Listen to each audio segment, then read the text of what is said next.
Tomlin takes a look. Deflected, score! It's Letang! Could you script it any better than this? Pitch it to Najee Harris. Harris sidesteps, gets to the sideline. Najee Harris dives for the pylon. Touchdown, Steelers.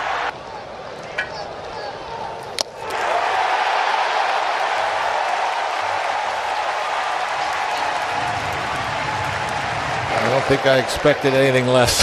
That's unbelievable. It is absolutely incredible.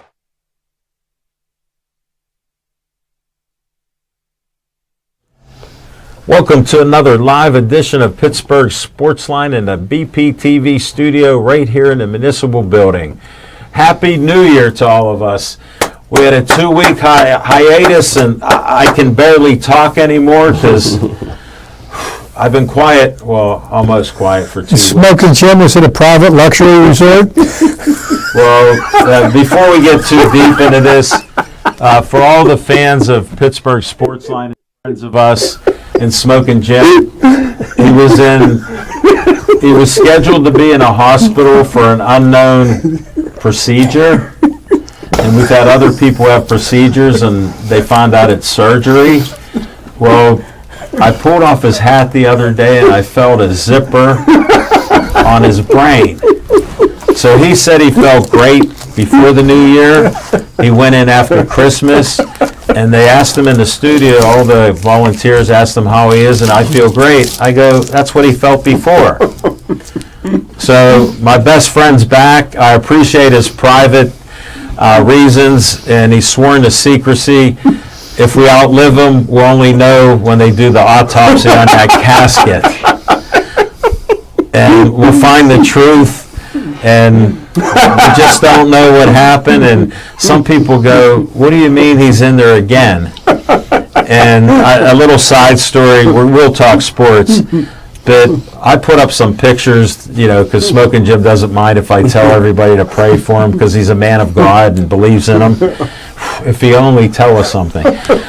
So I went through over 800 pictures, took me a half an hour to do it, to pull pictures out, and I'm thinking, how many times did I see, like I posted one up, Zach Brenner, who was on our show, he filled in for Smoking Jim at SIPS after we were there about a month or so, and then he was in a hospital.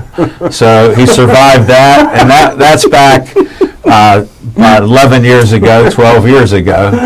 So now we got Smoking Jim back. We'll have to get a picture of all of us here to prove, it's 2025. Smoking Jim may not know because he has 6 iPhones. He has 3 iMac computers that he doesn't have, that they're his. And a 6th grade education from Gateway. And he's a pet owner who paid somebody to keep a dog. He's never fed the dog, never walked the dog, never did anything with it. Never scooped any poop. Yeah, so enough. Welcome back, Smoking Jim. That was not your eulogy. That was your little promo. That's your leader. Welcome back, and here's what we don't do. We don't ask, how are you, Smoking Jim? Because we're going to get this. I salute the crickets. They live in his vehicle. One final note, I had the Kidney Foundation. We got a couple things coming up with the Kidney Foundation and their gala. I'm on their committee for March 22nd. So we met there, and I was going home to my house, and I was going up 88, and I looked over.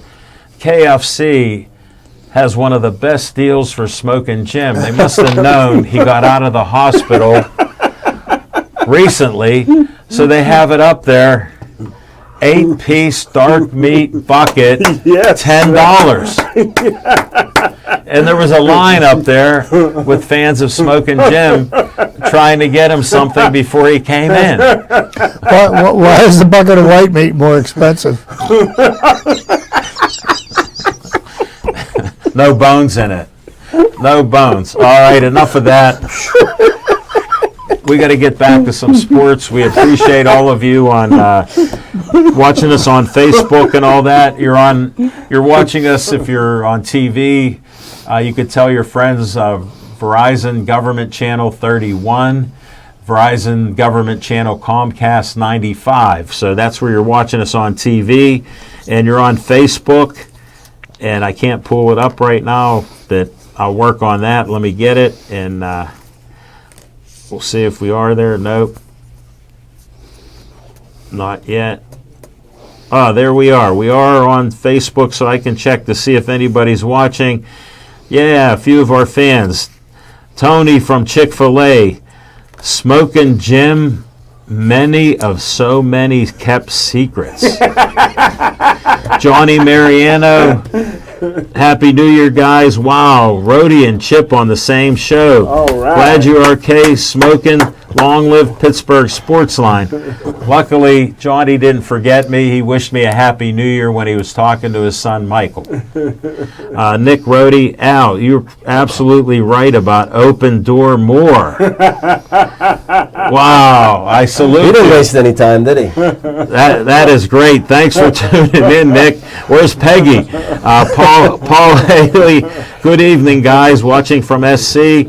Merry Orthodox Christmas to everyone who celebrates. Well, Smoking Jim didn't know about an Orthodox Christmas, but that's the Eastern part. He thought it was an orthodontist. Yeah. He was in the hospital, but they worked on him. He was looking to get his teeth straightened. Ann Harder missed watching. I missed doing it, Ann, so thank you so much. Ralph Williams is watching, and a few other people. All right, Ralph said, hello, guys. Happy New Year. Happy New Year, Ralph. Thanks for watching us on Facebook. I'm not sure of the numbers on there yet. They've been dropping during the new year, so I don't know if some people got disappointed they weren't seeing us on cable, and then they forgot about Facebook. But we're trying to get Pittsburgh Sportsline back to being alive in 2025. So tune in and tell your friends. We're still on Facebook. We're on YouTube. Got the YouTube guys. Do we got the YouTube channel going? I hope I get a yay or nay. And I didn't hear anything, so crickets, I'm used to it because I'm looking at smoking. I got a thumbs up from our volunteer fireman, volunteer BPTV guy, Brad. Thanks for coming in, Brad. All right. And if you would like and subscribe to our YouTube channel, we'd appreciate that. We're trying to boost that up from like 343. So try to give us a little subscribe there. And I'm Al Levine, the talking machine. Smoking Jim Lazarus Frazier is here. It's about a dozen times that heal. We're not an evangelical TV, but heal. Chip Hayner. And for all of you who are wondering how you never saw Chip and Michael Rhodey's here, they are not the same person. Just had to emphasize that. Now, we did a lot of off the record, but I have a lot to talk about, so I'll let the others talk too. And I'm only going to say a couple more statements. Rarely do I predict and get something 100% right, because these guys will criticize their own mother, let alone me. But I predicted 10-7. When they were 10-3, I said, wasn't it nice that we had a good bunch of teams for the first 8 games that we could do well? And I said, wait till we play the better teams because we have a bunch of flaws. Yeah. And I predicted a 4-game losing streak. And then I predict, for all of you that are hopeful, I appreciate you being hopeful, but I don't drink any Steeler, Pirate, or Penguin Kool-Aid. They lose in Baltimore. Wow. And those are my predictions. They can argue about that with me and say how wrong I am. He was going to make sure he went first on that one, hasn't he? I had to do it. Hey, this is my show. I salute all of you. I wanted to get my opinions out instead of trying to be a peacemaker with you guys, because you can argue till you're blue. Or disclaiming anything Jim said. Well, no, I didn't want him to get in anything to disclaim it, because we don't know. Smoking Jim's personality, in my opinion, I know him for 13 years, has changed. So you're going to see what it's like when he starts to perform. We're going to go to promos in 10 seconds. Please check out our promos. Don't go to the refrigerator or the bathroom yet. Hello, I am Jad Burns, Assistant Municipal Manager, and this is the Bethel Park Minute. Please remember that municipal ordinance requires that you park off the street during any snow event to allow safe passage for salt trucks. This applies to daytime hours as well as overnight. Bethel Park Public Works thanks you for helping them take good care of your roads during the winter season. Due to a weather-based cancellation of trash pickup by Waste Management on Monday, January 6th, all municipal trash pickup will be delayed by 1 day this week. On Monday, January 6th, the Bethel Park Community Center is also acting as a warming center for those in need during regular operating hours. The Community Center is open until 9 p.m. This is your last chance to attend the Funny Fundraiser at Bethel Park Community Center on Saturday, January 11th. There are still a limited number of tickets available for purchase. Doors open at 6 p.m. with dinner at 6:45 and a showtime at 8 p.m. Tickets are $40 each and can be purchased at the Bethel Park Community Center, 5151 Park Avenue. For more information, please contact Susan Dolinar at 412-780-7626. The Bethel Park regular council meeting will take place on Monday, January 13th at 7:30 p.m. in council chambers. The public is invited to attend. Please check our socials to keep up with any weather-related updates and cancellations. And again, I'm Jad Burns, and this has been the Bethel Park Minute. Pittsburgh Sportsline supports the Pittsburgh Post-Gazette Strikers. I worked there for 36 years. My former union, CWA PPMWS 14842, Pittsburgh Local Mailers Union number 22, is on strike. Even though health care benefits were secured for workers by the union, Post-Gazette management cut them out without the union's approval and still expected workers to show up without any coverage. Please cancel your Post-Gazette subscriptions online or in print. Pittsburgh Sportsline supports the Pittsburgh Post-Gazette Union Strikers. Frank Fanera, owner of Olive Oil's Pizzeria and the Hillcrest Shopping Center on Route 88. Call them at 412-831-1900. Every Tuesday night, Olive Oil's Pizzeria provides the host and the amazing volunteer crew with an XL pepperoni pizza and a full steak hoagie. They are delicious.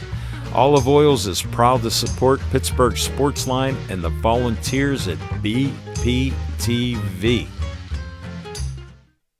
Stay Joey strong. Joey Fabus died at 8 years old of brain cancer known as DIPG. Since then, the family has come together with community members to create the Joey Fabus Childhood Cancer Foundation, a 501c3 nonprofit. Since being founded, they've raised over $100,000. Go to jfccf.org to learn more about DIPG, to help spread awareness, and to see how else you can support and donate towards the fight against this dreaded brain cancer. Always Be Smiling, a 501c3 designed to help children and families in need of kidney transplants. The B stands for Bennett, whose memory is embedded in this organization by his parents, Kristen and Dean. Despite the challenges he faced in his 16 and a half years of life, Bennett always had a smile on his face and spread kindness to everyone he could. Now, Always Be Smiling wants to pass on that kindness. Go to alwaysbesmiling.org to learn more and see how you can support or donate to this organization.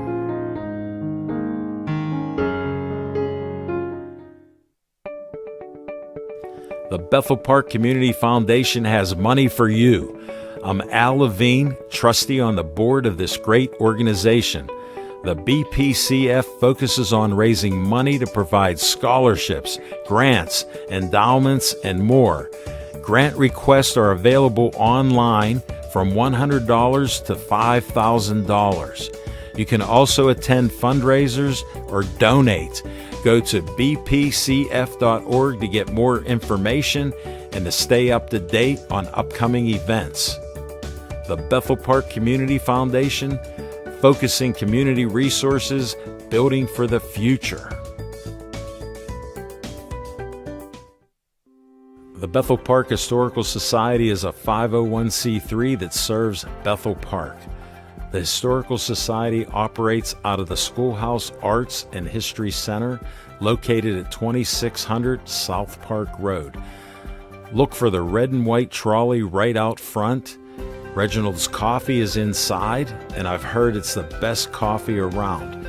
To visit this great historical venue, email historicalsocietybp@gmail.com.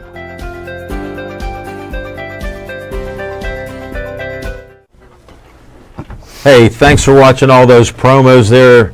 And sorry to get a little long-winded, but I wanted to get the first words in here because this crew's brutal. So I'm going to start out with, I don't know if I can even say it because I don't know what he had done, what procedure. What's on your mind, Smoking Jim? Thanks, Al Levine, the talking machine. And if you want the green, you got that was the high, hard, fast one. Hey, did you see you know that? How that is, Chip. I tell you what, Al Levine, the talking machine, when I see number 14 dropping all them passes, I didn't know if it was George Pickens or Lyman Swede. Al Levine, the talking machine, number 14, Neil O'Donnell said, I didn't even do that bad in the Super Bowl. Al Levine, the talking machine. I don't know if you guys remember Y.A. Tittle. Yeah, I do. Number 14 for the that Giants last when picture. he was kneeling on the turf and he was bleeding from his head. And he didn't even do his best. That was at Pitt Stadium. That was at Pitt Stadium, 1964. And I think he was only 42, but he looked 80. Even Todd Blackledge said I didn't do that bad in number 14. Sam Hands of Stone Sammy Coates said I'm making a comeback after all that. Al Levine, the talking machine. For all you Pitt fans, Al Levine, the talking I'm machine. a Pitt fan.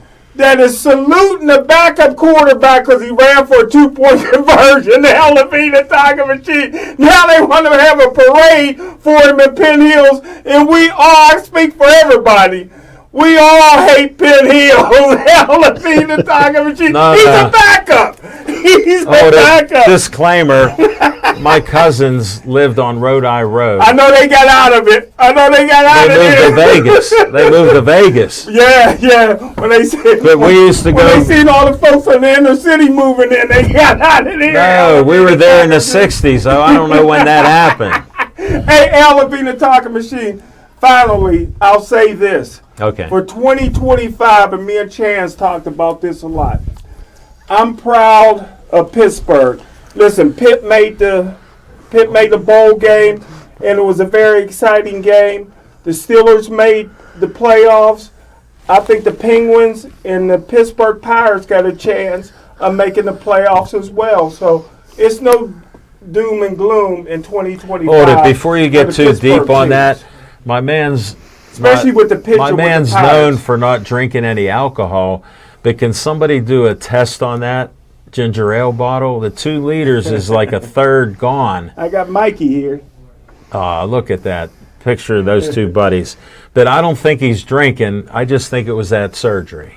So we're going to move on from that. Thank you, Smoking. Right. We appreciate your new wisdom and predictions, and glad we got through that one. We all hate Penn Hill. No, we don't. I'll do a second. I didn't do the first disclaimer because I was going to let you go. Smoking Jim's opinions are all his. They're not Bethel Park's. They're not BPTV. They're not any of us on the staff unless they want to step up for him. And for a man that doesn't get hot or cold, I got the short sleeve on, and he's got his jacket on. So let's go to Chip Hayner to get some logic in here. Chip Hayner, what's on your mind? Try your best after that. Thank you very much, and everybody, welcome back. Happy New Year. I don't know if you're going to get logic, but you're going to get some nonsense. I know that much is true. We'll take both. So, let's. I'm going to go all over the place. But first thing. It is New Year's. It's a sad day today. Pittsburgh sports. A former Pittsburgh Pirate has passed away. Probably one of the best pitchers the Pirates had in the 60s. Bob Veal passed away today. I loved him. Bob Veal was probably one of the hardest throwers in baseball in his day. Of course, we don't know because, we didn't have radar guns. The judging it, but I read a report that he passed away. May he rest in peace, and I'm sure the Pirates will pay him tributes on opening day. So A lot of good memories here. a lot of good memories. I watched him pitch at Forbes Field, and I'm telling you what, when he pitched, the ball left his hand and it hit the catcher's mitt, and it sounded like a rifle shot, kind of like the way Clemente's throwing from right field into the catcher's mitt sounded. Yeah. You know, I mean, a nice sharp crack. So may he rest in peace. My condolences to his family and the rest of his loved ones. Next up, Smoking Jim brought up the Pitt Panthers and said that there's a lot of things to look forward to in Pittsburgh sports in 2025, and I do believe that is the truth. We've got the Steelers on a 4-game losing streak going into the New Year's. We had the Pitt Panthers on a 6-game losing streak going into the New Year's. Starts out the season 7-0, and they proceeded to soil the sheets quite well, especially in a bowl game against Toledo. Are you kidding me? University of Pittsburgh. I got to bring history. Mark Bruce Grakowski Jr. Toledo beat Pitt back when he came home to show his hometown fans in Greentree and Dormont. Well, and that's typical Pitt. Once again, pitted. The Pitt women's volleyball team, ranked number one all year. They made the Final Four and proceeded to lose. It wouldn't have been something if the Pitt women and the Penn State women would have played for the national title for volleyball, but lo and behold, Pitt did what Pitt does. They raise your hopes. They pull the rug right out from underneath you. Kind of reminds me of what Buffalo Bills do to their fans as well. Whoa! So, we've got that MVP. Now, there's been a lot of negative stuff said about the Pittsburgh Steelers, Mike Tomlin. I have some suggestions, but one of the things that I look back at this season, and I really kind of don't look at this season as a failure as most people do, because I look at the team that finished the season 10-7, okay? And then, of course, the Mike Tomlin critics. Since you mentioned that, I just want to tell you that I didn't consider it a failure because it kept our 18-year streak alive. Okay, and that's one of my points, because we're always going to use that statement to criticize Mike Tomlin. You're also going to use the statement that he hasn't won a playoff game in 7 years, and I've had it out but here's the way I look at the Pittsburgh Steelers season. The Pittsburgh Steelers invested a lot of money into the defense, and the defense performed as well as could be expected this year. Were they a number 1 ranked defense? No, but were they good enough to keep them in every game? Absolutely, no question about it. But you think about what the Steelers accomplished on offense this year. They started out the season without a quarterback, a huge question mark there. And, they finished the season, and we still don't know if we have a quarterback. We've got an average to below average running game. Okay, we don't have a top 10 or even a top 15 running back. We've got a receiving core that, they say we've got a receiving core, but we really don't have a receiving core. And if you got to hitch your wagon to somebody like George Pickens, we've rebuilt the offensive line. Now it's time to rebuild the skill positions. And so, what the Steelers need to look to do, and personally what I would do after what I saw George Pickens do on Sunday, I would be calling up the Tennessee Titans, I would be calling up the Cleveland Browns, and I would be offering them George Pickens for their second-round draft pick, because those two teams have the first and second pick in the draft. You're not going to get a first-round pick for him because he's a clown, but if you could get a second-round pick for him, that would be the 33rd or the 34th pick in the draft, and you might be able to get a quality skill position player. I would not want to go into next year, because if anybody is dumb enough to pay George Pickens $30 million, which is what the going rate for a top receiver is, the Cleveland Browns are it. Okay, so let them take him, because next year he's going to hold out, because he's going to want more money, because he thinks he's better than he is. He has all the talent in the world. This guy could be one of the top receivers in football, but somebody's got to help him to get his head out of his hind end. Chip, he has a permanent problem here. Well, yeah, but I think if they helped him remove his head from somewhere deep to and dark, Smoking, he just was in. The performance last week proved beyond a doubt that he does not belong on this team. He's going to be more of a distraction than he is going to be of an addition to the team. Now, with that all being said, Everybody here will disagree with me. Mark my words. The Steelers are going to beat the Ravens on Saturday. Wow. All right. Wow. All right. That's Chip what's on my doesn't do mind. that too many times. He reminds me when we called him the prophet, when he predicted the Giants would win a football game in 2. Against the 16-0 Patriots. I just had to bring that up, Prophet. And I just want to tell you that when I said 10-7, I thought they would do worse. So it was a better season than I thought, even though I predicted 10-7. And they overachieved in my book. And people take 10-7 as negative and 4 losses as negative. The season was a success for what I've seen in Pittsburgh. And I don't care who's coaching. I care about who's playing and who's going to win the games. Well, see, here's the thing. Here's what my logic is with this. See, he got logic, baby. No, the Pittsburgh Steelers do not handle success well. They start reading the papers. They start believing what people say about them being great and wonderful and that they've got a chance to make it to the Super Bowl. And then all of a sudden, they stub their toe and they fall flat on their face. Right now, everybody's written them off. And to be honest with you, there's nothing they could do Count me other in that than club. go I'm in that up clubhouse. from where they're at, which are the kind of circumstances that Pittsburgh Steelers football teams usually rise to. I could be wrong. That's my prediction. No, I appreciate it, and I preface it with logic. And you were talking logic with Pickens. He was a troubled receiver in Georgia and had issues there. We can't fix the issues that he had in college, nor did we try. He did do well for when we had him when he was focused. Whatever the injury was or discipline that was enacted on him, he lost it. Yeah, and to be honest, so I agree there. To be honest with you, you know what's going to end up happening with him if he stays with Pittsburgh? He's going to hold out. He's going to be a distraction. And I'm telling you this: every day of the week, he is not a $30 million a year receiver. If he thinks he's going to get paid Justin Jefferson, Jamar Chase, even T. Higgins kind of money, he's completely lost touch with reality. Look at how T. Higgins played. He was injured. He played hurt. Look what he did. Look what we have with a guy that was hurt and came back, couldn't catch a ball. Well, you know, those things happen. Look what the Cincinnati Bengals did this year. They got a quarterback that won the passing title and the most touchdowns. They had a wide receiver that won the Triple Crown. Okay, most receptions, most yards, most touchdowns. They didn't make the playoffs. Well, they did one thing we didn't. They started 1-4. So that's why it was a successful season. We have so much media that gives you a pumped up one game, we're going to the Super Bowl, game we're losing, we're not, fire all the coaches.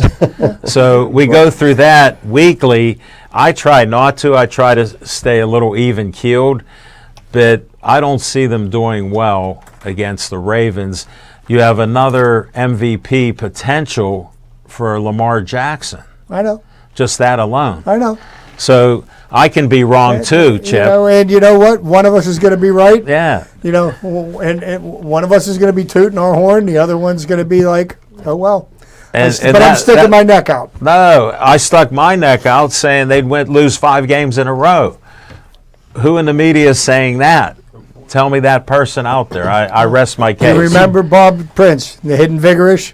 The longer a winning streak glows, the closer you get to the end of it, the longer a losing streak glows. Well, the closer you get to the end of it. I agree with the gunner, and when it hits 10-game losing streak, Chip, I'm all in on the next game after 10 because the hidden vigorish is alive and well in Pittsburgh. All right, enough of us reminiscing and all that. Mike Rohde, welcome back. Great to see you with Chip here together, and ding, ding. Ding ding. Because you have so much research there. I was telling Al here before the show, over the last 3 weeks, I've jotted things down on my iPhone, just thoughts that came into my head. And the one on top of my list here, and it's a good segue from what you guys were talking about. Okay. I'm going to get a little philosophical here, so bear with me. This will be a piss. Do we have to bring in the guy with the MBA? Yeah, good idea. maybe we need to do that. Hold it, before you do it, I have to. Your mom, Peggy Rohde said, Happy New Year. Such a handsome panel. Nick and Peggy Rohde, even though Nick signed in first. Go ahead. Okay. So, in my opinion, I'm going to give you kind of a counter here. Yeah. There's 32 teams in the NFL. One of them has a successful season. Right. One. Yes. The other 31 do not have a successful season. Now, I get it. They can improve. You can go from a 3-win team to an 8-win team. Oh, yeah. You know, and I get it. But every team is or should be working towards one goal. Yeah. One goal alone. No, I agree right? with Even that. if it's a stepping stone. So, what I think has happened to the Steelers is they got out of that mindset, and I'll tell you why. It was proof positive to me when, the owner came out and said we need to win a playoff game. Yeah. Right. When he said that, and all of a sudden pieces started to fall into place, I said to myself, I think we've just reset what we want to do here. It's not about winning a Super Bowl. It's about winning a playoff game. Case in point, you drafted a quarterback, number 1, okay? Mm-hmm. He didn't even play a full season. You brought in Russell Wilson, and I'm sorry, I'm tired of these 40-year-old quarterbacks. Tom Brady ruined it for everybody. Yeah. Now everybody thinks you can bring in these 37, 38, 40-year-old quarterbacks. You can't, okay? Aaron Rodgers, Russell Wilson, all great quarterbacks. I'm sorry, they can't play anymore. Everybody needs to move on from that. But you can't tell me that the Steelers said, and by the way, Pickett looked pretty darn good in Philly. He looked pretty darn good. He was inconsistent. It took Bryce Young a year. It took Bryce Young a year and a half to start showing promise. No, I agree. It takes quarterbacks a little while to get going. I'm known for saying that. I agree with you. The Steeler philosophy here is not to win a Super Bowl. It's to win a playoff game. Good point. So we're going to get rid of our number 1 draft pick. We're going to bail on him after not even 16 games. Okay? And by the way, everybody said how bad the offensive coordinator was. Didn't even give him a chance with the new one. Okay? Bounced him out of town. He didn't give himself a chance. He quit. He requested to leave. Quit. All right, whatever. What I'm saying is they readjusted. They readjusted what their focus was, what their ultimate goal was. You can't tell me they walked into this season with a guy who was lousy in his last 2 years at Seattle, downright middle at best in Denver, and said, put him in a quarterback and not sign another receiver and say, yes, our goal is to win a Super Bowl. It wasn't. It was to remain relevant. I get it. You and I have talked about getting quarterbacks. I'll hold steady that the most important thing in this league is getting a quarterback, and I get it. They don't want to lose 3, they don't want to win 3 games, 2 games, and get down there. I understand that, because for every John Elway, there's a name 10 of them. Mitch Trubisky went ahead of Pat Mahomes. Yeah. All right, but they have to find a way. They have to target a guy, and they have to go and get it, and they have to develop him. And if it's a little bit rough, then they have to develop the person. What are they going to do next year? They're not going to re-sign Wilson. You're going to bring Aaron Rodgers in here? The cupboard's bare out there, man. There's nothing to get. You got rid of your guy. I got a question for you. You bailed on him. I got a guy for you. I'd like to make a point after Alan's done. Okay, Sam Darnold. I would take him. If you wanted, somebody's going to pay him $40 million. He wants to pay Wilson $40 million. I get Sam Darnold. That's not going to happen. If Darnold not is for $40 million. If he is as good as he was this year, he's worth every penny. The guy you go after in Minnesota. Buyer beware. Buyer beware, because he's only done it 1 year. I'm not saying. I was going to bring that up if you don't. These are the chances that you have to take. There's a little bit of luck involved as well, okay? The Browns thought they had their guy in Jeff Garcia. Oh, they do have their guy. He's starting in Tampa. Hey, speaking of Tampa. Smoking Jim's guy, Baker Mayfield. Tell you how things luck out for teams. Remember Dexter Jackson? Yeah. Who was he? Safety for the MVP of the Super Bowl for Tampa. Yeah, well, guess what? The Steelers had a deal for him in principle, and he balked at it and said, nope, I'm going to go somewhere else. And you know what the Steelers did? You know who they traded up for? A USC safety named Troy Polamalu. That was luck that happened, because it would have been Dexter Jackson. What I'm saying is it takes a little bit of luck, but you have to go after the person that you want to get. You have to focus on it and get it. So I understand what you're saying.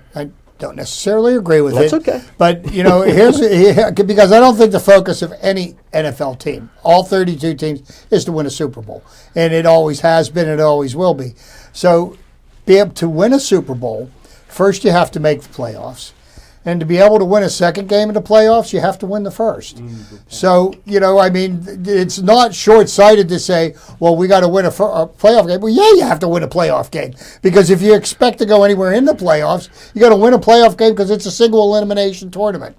Okay, so that's where I differ in your point of view. What I'm saying is, every when you hire a coach who the next Giants coach is, all right, his goal is not to win 6, 7, 8 games in the next 3 years. Well, his they're goal keeping Gable, is though. to win whoever new coach is. No, but they're keeping it. Whatever, I'm just saying. Okay. When you hire a new coach to a bad team, his goal is not to win 8 games.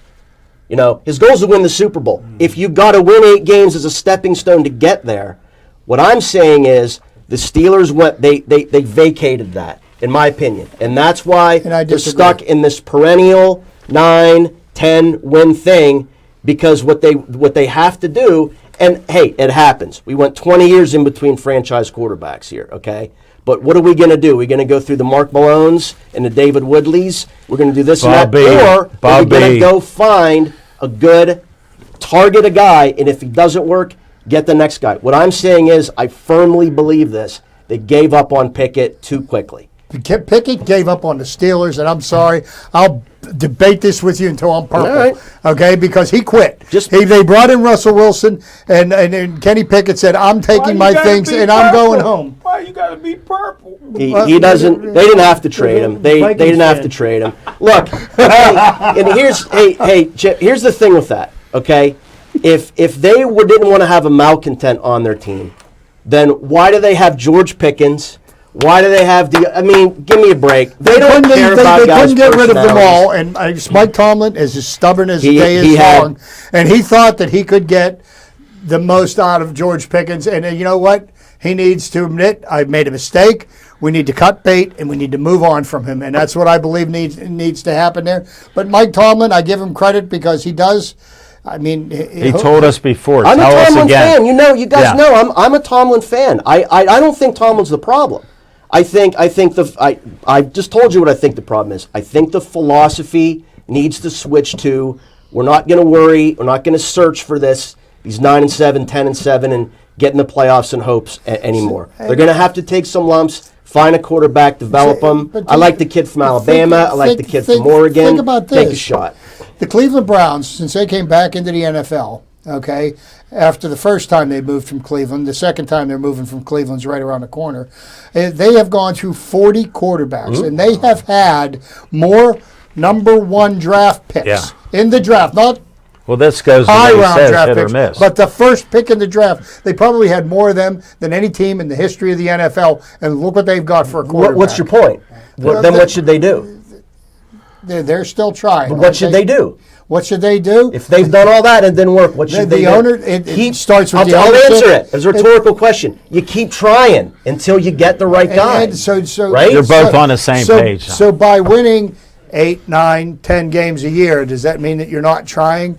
Or should you say that they should tank and win 3 or 4 games? I'm not saying tank. And then in the hopes that one of these draft picks pans out. They're not going to tank. That's not in their DNA. They're not going to tank every year. But because you and I talked about this before, and I agree with you. Tanking doesn't guarantee anything. Like I said, you may, the number one, except twice for the Penguins. Quarterbacks out of this draft looking pretty good. You brought up tanking. I got an idea. What the NFL should do is what the NBA did. Do a lottery. Is do a lottery for the first round draft pick. That way, you get the top 5 or 6 teams, and they get the ping pong balls, and if their ball comes up, they get the first pick of their draft. I don't like that. No, because it'll do stuff like, you know what, having the first pick of the draft did? It got Gerard Mayo fired in New England because by winning that game on Sunday, the Patriots fell out of the first pick of the draft and it fell to Tennessee because the Patriots. Now, do you think he got fired because he couldn't coach. Because they didn't lose? That's why. I want to bring up my point with Sam Darnold. we got that, and then Chip mentioned what I wanted to mention was J.J. McCarthy was a number 1 pick that was going to be their franchise guy. So now you got Sam Darnold. Not a bad shot. He did well. So I say work out a deal to get J.J. McCarthy, either one of those quarterbacks. Are you going to play him? Are you going to start him day one? He's ready. He didn't look like an NFL quarterback to me. He's Steelers ready. don't have any quarterbacks on their roster for next year, right? So let's play this out. They trade for McCarthy. Now they have to sign a bridge quarterback. Right. You know, let's re-sign Mitchell Trubisky. Is it going to be Trubisky? My point is, you got to invest in the future. You got to find that quarterback, and you got to find someone. And I could be wrong. I saw Pickett play for the Eagles in that game before he got hurt. He looked pretty good. He threw some nice deep balls, threw a couple touchdowns. Was he great? Was he great? No. But I'm saying I think they gave up on him too quickly to achieve mediocrity and win one playoff. You stole my line. He dropped back to pass and threw the ball 3 yards right into the ground, 15 yards short of his receiver. I watched my wife and I watched it 10 times, laughing and saying, because do you know how bad Josh Allen was his first year in Buffalo? I loved him. Terrible. Bust. Everybody said bust. Get rid of him. It takes time with quarterbacks. Not everybody walks in there and does Bo Nix and does this and does that. Kenny Pickett quit on the Pittsburgh, and he quit on Pitt, and he did the same thing as a pro. And he's never going to be a starting quarterback. Turn the page on him, but you got to find someone to hang. All right, the debate is over for now. I respect your opinions on that. Threw out a couple things. We'll keep hope alive in 2025. All right. Tony from Chick-fil-A has a question for his man, Smokin' Jim. Do you think the transfer portal in college is good or bad for football? Terrible. Sorry, your question. One thing, and I'll just be real quick. Okay. It's very good, but it's very bad. 50% of the people that jump in the transfer portal never gets a scholarship. When you jump in the portal, you lose your scholarship. If you don't have a scholarship on the other end, you're losing money. 50%, check out the numbers. 50% of the people that jump in the portal lose their scholarship opportunities. Smokin' Jim's hospital information that he got and research is coming to fruition. We'll have to check it out. I said the portal should have had some limits, like 3 years you stay in a school and then you could transfer for coaches and portal players, or your whole career has to be there with your scholarship, and they didn't tie any of it together. Yeah. So the whole system. I figure your bigger problem is all of these 6th and 7th year college students that are playing college football. Why? You shouldn't be able to have. You know how many players have had 6, 7, even 8. There's somebody that's playing this past year that had 9 years of college eligibility. I didn't know that. Well, they used the COVID thing. This is ridiculous. Yeah, they've absolutely ruined college football as far as I'm concerned. It's business, man. Yeah. It's now become a business. Well, it's about the money. Officially. Yeah, they crossed over and they went that way. Well, thanks for your opinions there. What's on my mind? Well, the Penguins are a little bit alive, and we got some wins there, and they've sort of come alive on this and playing some better hockey. I've been watching them, and Jari still has his moments when he looks good and then he looks bad.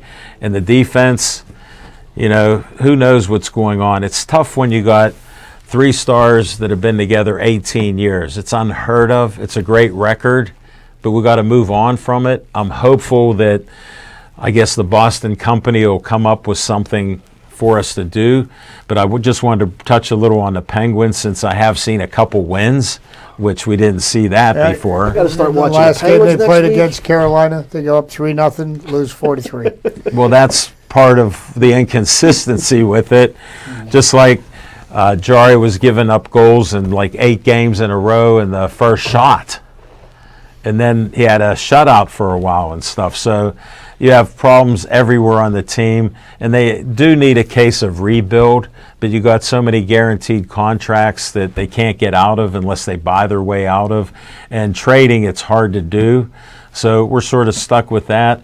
And to watch the Steelers season, I heard so many ups and downs about it and so many criticism. Like, did some of the players play better? Yes. Did they improve? And Dan Moore made a few blocks, and then he gets highlighted on some of his miscues.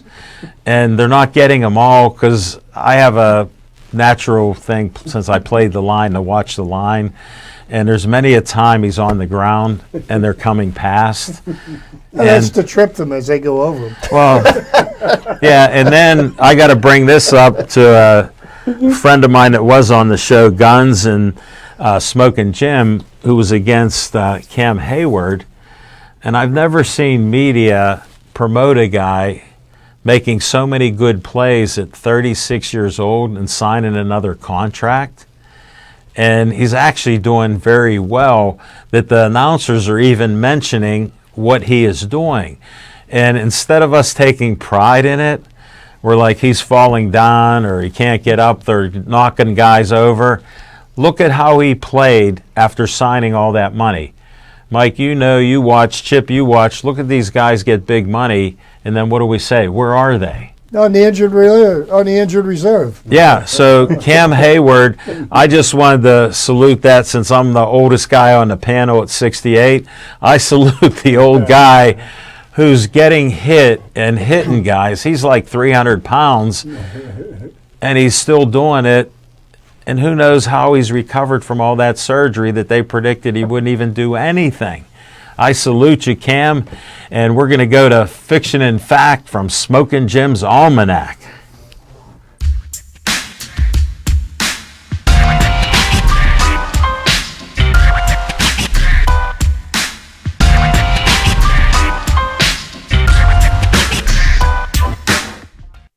Thanks, Al, for being the talking different points of view. And if somebody can tell me where I can get a frame for my picture of me and Mikey, Amazon. I think Benny got a guy. Amazon. But Amazon. Go online and buy something with your account that you created. I don't know how to do that, but I'll teach you. Al Levine, the talking machine. Let's say a congratulations to Steve Fisher. He just told me he's 2.5 years away from graduating with a CPA, so he got a few more years to go. Yeah, the Al Levine, the talking machine. Don't give up. There, Keep hope alive. Former Rookie of the Year.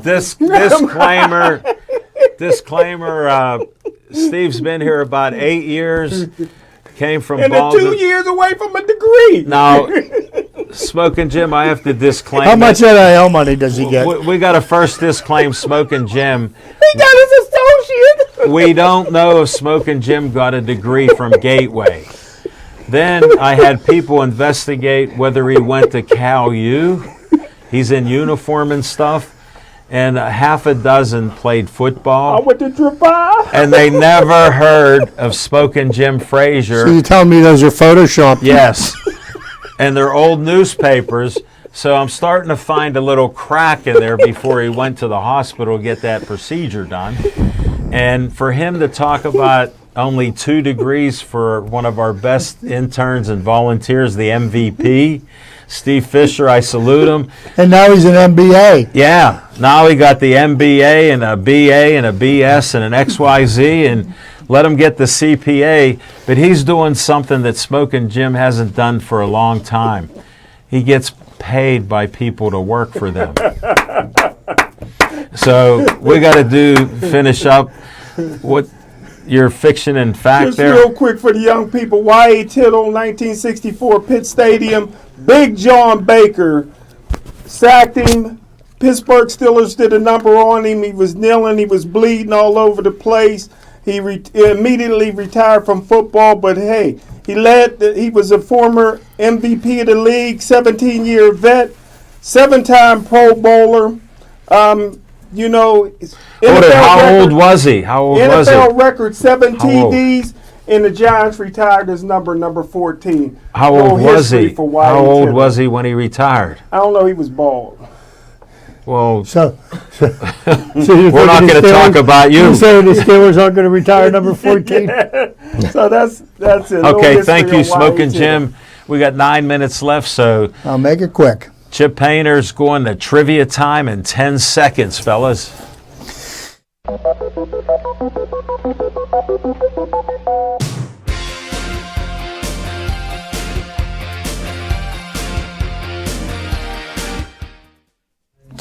So what would an episode of Sportsline be without me bringing up the subject of baseball? We're about 45. We almost made it. We're about 45 days out of spring training. 8 minutes and 35 and I'm seconds. telling you, I'm looking forward to it. What's going to happen here within the next week is there are going to be some new inductees, or should I say a new inductee, into the Hall of Fame. Whoa. Now, there are some holdovers from last year's Hall of Fame ballot that were close but didn't make it because you got to get 75% of the vote. Billy Wagner had 73.8% of the vote. This is his 10th and final year on the ballot. Oh. Andrew Jones, former All-Star for the Atlanta Braves, was at 61.6% of the ballot last year in his 8th year. Then you drop down to Carlos Beltran at 57.1, and then there was A. Fraud, who had 34.8. No, that's A-Royd in my book. No, he's a fraud. From high school. His entire career was a fraud. He was taking steroids in high school. That's why. That's why I said from high school. So there were 10 new eligible people for the Hall of Fame this year. One of them is a surefire lock. I think he might even be a unanimous pick. And I'll go over the list. Carlos Gonzalez, Curtis Granderson, nope. Felix Hernandez, a strong possibility.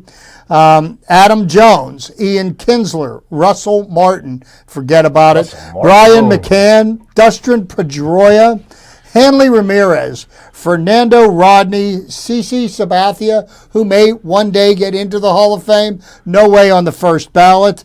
Troy Tulowitzki and Ben Zobrist. And my surefire lock for the Hall of Fame this year is Ichiro Suzuki. It's his first year of eligibility, and he did not start playing Major League Baseball until he was 28 years old. And he was like Satchel Paige. And he had 3,000 hits in the time that he was in the major leagues. After his 10th at bat in the major leagues, he was 3 for 10. Okay, he was 2 for 9 in his first 9 at bats. His 10th at bat, he got a hit. He never once batted under 300 in his entire career. What a stat! I thought he was still playing. Don't he play for the L.A. Dodgers? No, he does not. And you have to be out of baseball for 5 years. For the Dodgers. A lot of players. Shohei Ohtani. They different. They're the same. They both He's came half from the Japan, size. Jim. And and I'm not going to make a comment that's going to get me banned. We'll talk about this off the air. Yeah, thank you. But Ichiro, I believe, Ichiro, if he would have played his entire career in the major leagues, he would be the hit king in baseball. Didn't they combine his hits with Japan and the U.S. and it was like many more hits? No, it's like 4,600. It's like insane. Yeah, it's insane. The guy was a hitting machine. He beat Ty Cobb's record. I only wish wasn't going for that. And he had the weirdest swing. I only wish that Ted Williams would have seen him bat, because Ted Williams said that the greatest hitter that he ever saw was Tony Gwynn. But really one of the greatest hitters that ever played the game of baseball was Ted Williams. If he doesn't lose 4 years of his career in its prime, serving the military, World War II, in Korea, the guy would have blown every record out of the water. Yeah. So that's what's going on. Look for Ichiro. I'm with you on that. To be in the Hall of Fame. That's great. Smoking Jim, ignore his comment. He doesn't know baseball. We're going to do Raging Roadie time in 10 seconds, and you can do a few minutes here. I'm good. I'm weak on it.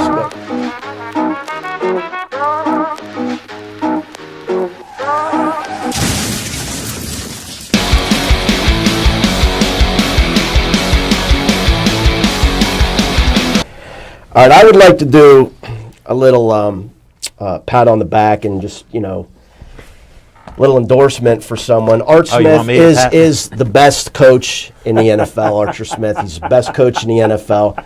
His best friends, Cordero Patterson and Mycroft Pruitt, are the most dynamic running back and H-back combination in football. And they'll go with him. They're his best buddies who go right along with him. He's bound to these guys. He loves throwing toss pitches to Cordero Patterson, a 35-year-old halfback. So you've got all that to look forward to. So please edit that, send that to the Jets and the Bears, and hope that one of them hires this guy When the Steelers said when Tomlin said last offseason he was going to go find somebody who had NFL experience, right, as an offensive coordinator. Yeah, I remember. I was like, great, we're going to get someone from the Lions, somebody from the Packers, somebody.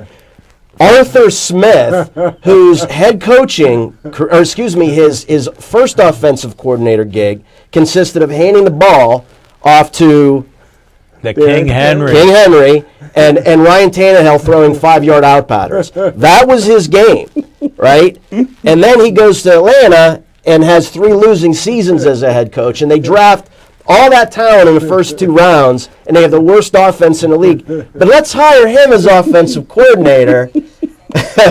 Now, I don't mean to sound too much like Yinzer. We love to bash offensive coordinators, but if he does go, I hope they get, someone out there. They have to start thinking forward, and some elaborate offenses. Something, anything. Use the middle of the field. Right? The only team I know. You watch other teams, you're like, why don't we do that? How many times do you say that to yourselves during a game? Why don't we do that? The most basic, simple of plays. Last don't night do I it. said that. And I don't know why. I don't know if that's their Last night personnel. I don't know if that's their philosophy. I don't get it. But I hope if he goes that they do, find someone and not spread it around so much. Not use 4 tailbacks and 6 H-backs and Mike Williams catches a 22-yard pass down the sidelines. You don't see him again until the 4th quarter. I mean, I don't get what's going on there, who's making these decisions.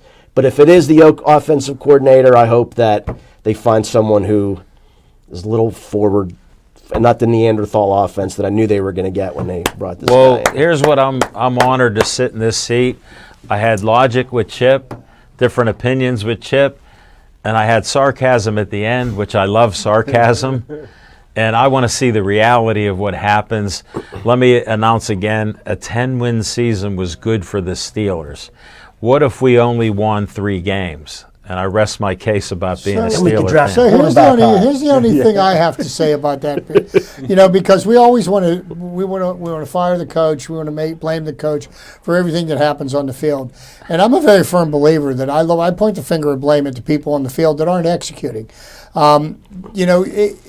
Would another offensive coordinator been able to do more with the lack of talent that we have on offense? Yeah, it's a good point. I mean, and I've said it. And then just realize, because to be honest with you, the talent we have on offense, other than the fact that we're building an offensive line, which you got to do, because to build a house, you got to build a strong foundation. Absolutely, and that's going to be their strength going forward. But the skill players that we have are awful, miserably woeful. You've heard me say it 100 times on this show. How they went into this season with Van Jefferson as their number 2 receiver is a fireable offense. But I mean, they couldn't stick all. You had 20 holes and you got 10 fingers to try to stop. Not even at the trade deadline. Hey guys, the top 3 receivers. I gave up my own location because I saw both of you come together.